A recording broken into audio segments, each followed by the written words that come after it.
రాజధాని ప్రాంతంలోని అబ్బురాజుపాలెం గ్రామంలో సిఆర్డీఏ అధికారులతో రైతుల సమస్యలపై గ్రామ సభ జరిగింది. ఈ సభలో జరీబు పొలాల్లో ఇల్లు నిర్మించుకుని ఉండే రైతులు మాట్లాడుతూ తమకు వేరే చోట ఇల్లు కట్టుకోవడానికి స్థలాలు ఇస్తామన్నారు, కానీ ఇప్పటికీ కూడా ఇవ్వలేదు. వెంటనే మాకు ఇళ్ల స్థలాలు ఇవ్వాలని సిఆర్డీఏ కమిషనర్ విజయరామరాజుకు విన్నవించుకున్నారు.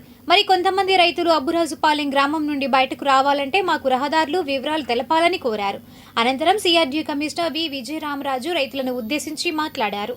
ఈ కార్యక్రమంలో అదనపు commissioner Bhargav Teja, CRDA deputy కలెక్టర్లు, సిఆర్డీఏ సిబ్బంది పాల్గొన్నారు. కాకుండా ఇమీడియట్లీ 2027కి మనకి ట్రంక్ ఇన్ఫ్రాస్ట్రక్చర్ ఏదైతే రెసిడెన్షియల్ ప్లాట్లు, కమర్షియల్ ప్లాట్లు ఇవ్వాలని ఏదైతే అనుకున్నామో అది అందజేయాలని గవర్నమెంట్ ప్రకారంగా ఒక టైం లైన్ పెట్టుకుని చేయాలని డెసిషన్ మాకు ఇవ్వడం జరిగింది. ఇప్పుడు అందులో ముందుకు వెళ్ళినప్పుడు ఇబ్బందులు ఏమొచ్చినాయి అంటే, చాలా చోట్ల ప్లాట్ ఇచ్చిన దగ్గర కానీ, ట్రంక్ ఇన్ఫ్రాస్ట్రక్చర్ చేసిన దగ్గర కానీ, ఎల్పిఎస్ దగ్గర కొంతమంది కన్సెంట్లు పెండింగ్ ఉన్నాయి.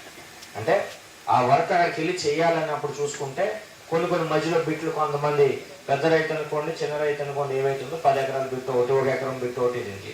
ఇప్పుడు కాంట్రాక్టర్ ముందుకెళ్ళి చేయండి అంటే, సరే అక్కడ బిట్టు ఖాళీ ఉంది, ఇక్కడ వరకు రోడ్డు వేస్తాను, అక్కడ వరకు రోడ్డు వేస్తాను, అది ఓకే పర్లేదు, గ్యాప్ ఇచ్చి చేసుకోవచ్చు. కరెంట్ లైన్ ఎక్కడ వరకు ఆపి ఆ పక్కన ఆపి చేయలేము కదా, పైప్ లైన్ ఏదైతే చేసామో అది చేయలేము కదా. ఆ ఇబ్బందులు ఉన్నాయని ఇప్పుడు ప్రస్తుతం మిగిలిన దాంట్లో పని చేసుకుంటాం, కానీ 4 నెలలు 5 నెలల తర్వాత ఖచ్చితంగా మాకు అవి వస్తేనే మేము అన్ని.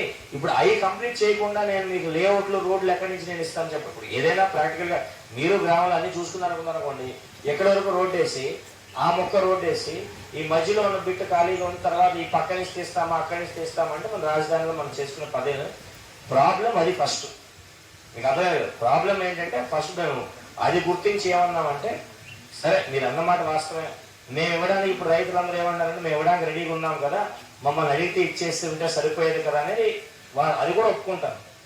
కానీ మా దగ్గర ఉన్న ఇబ్బందులు ఏంటంటే, మాకు ఒక టైం లైన్ ప్రకారంగా చేసుకునేటప్పుడు అసలు ఎవరెవరు ఎంత ఉన్నాయి, ఎవరెవరు ఏం చేయాలో మాట అనే విషయం అది కూడా మేమేమంటే, ట్రంక్లో ఎవరైతే ఇవ్వాలో అది నాన్ నెగోషియబుల్ అమ్మా. ఇది ఇస్తే ఖచ్చితంగా కూలింగ్లో తీసుకుంటాం, ఇవ్వకపోతే ల్యాండ్ ఎక్విజిషన్కి వెళ్ళాల్సిందే. ఇప్పుడు రోడ్ ఎక్కడి వరకు వేసి ఆ పక్కన రోడ్ వేసి మధ్యలో వదిలేదు మనం చేయలేము కదా సంబంధం చెప్పి ఆ ఇబ్బందులు ఉన్నాయి. కాబట్టి స్టాట్యుటరీ పీరియడ్ పరంగా మేము టైం అంటే ఎవరెవరికి కొంతవరకు అంటే మా దగ్గర ఇన్ఫర్మేషన్ ఉందంటున్నాం, మీకు చెప్పట్లా.